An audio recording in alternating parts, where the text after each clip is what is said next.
No, Bernard, all you'll ever be with Perlita and Harry and the Roble Knight and Ellery's in those boxes with your cult members and the 61 amphibious spaceman, the Intelliman is faggotoid, fucking coward, carny, rapist, dog shit.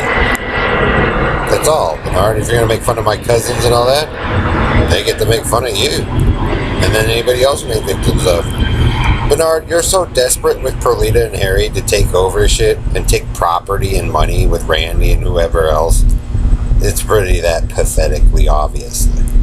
You don't give a flying fuck, Bernard, and it's obvious which family's doing it. You guys are all working together. You got your obsession, his obsession posted everywhere. Your stink is fucking everywhere. What are you complaining about, Carney, man? David, nobody wants to fucking live with people and whispering a fucking nasty ass faggot who's obsessed, Roble Knight and all that. So they're giving you your space, their takeover, Bernard, to have your grand show and put in all your fake heroes and shit, your crybabies, your spoiled people. But they'll watch it and babysit it. They have other things they can prove too. The military isn't stopping. They're doing their thing. The cops are doing their thing. They're having fun. I mean, Bernard, really, if you haven't really noticed their behavior, they've already had to put up with your dumb fucking ass so many times.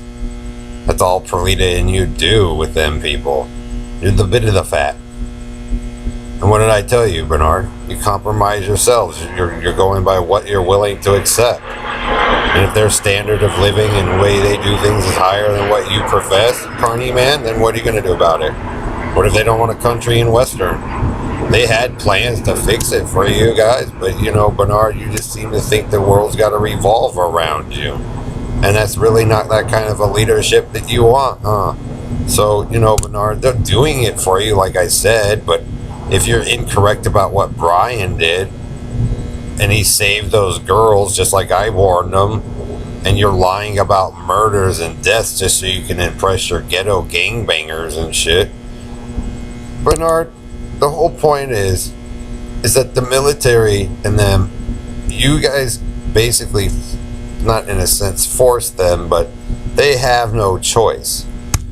You just want to utilize them to see them be slaughtered, and I'm pretty sure that 150 million doesn't want to be that way hardly anymore, because they start to see how pointless it is. They make friends overseas.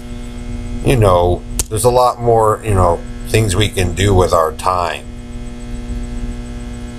Yeah, that's the best thing about the military. You seem to think that they're warmongers, Bernard, but as they go through the trials of warfare, they actually learn the value of life. Ironic, isn't it? As opposed to you, those of you who think that everything has to be served on a silver platter. And then you guys wonder why they just don't jump to fixing every single problem in the world, huh, Bernard? So, you know, you can prove your little story of Lacarney, Bernard, and all this shit, but I can guarantee you they have the evidence of watching your whole Carney train come tumbling down like a fucking ton of bricks because you are a super massive abuser, and that's all you guys have ever done is abuse and cover it up. And for some fucked up reason, you seem to think, Carney man, that you can just do whatever you want around the world with Perlita and whoever else. Point is, Bernard, your tenure of leadership with Perlita and that group of men is pretty much up. Failure. And so they're letting you do your last-ditch effort to prove, Bernard. But trust me, you're not the only people with something to prove. And like I said, they let you guys disseminate several military bases. But, you know, I'm pretty sure there's military personnel that you guys took credit and, you know, acknowledgement from. And so they're going to disagree with you. Like I said, Bernard, some are more patient than others. And you don't know what's out there. And, you know, Harry, you know, you guys wanted to go run down and play the devil and all that shit. And while you guys were doing that, they were working on something else. So, you know, Harry and Perlita and Dave, 61 amphibious spaceman, you guys actually might get your deepest, profound wish. But the thing is, Harry and Joe, if you get it, and his wife, are you sure that they're even going to like any of you?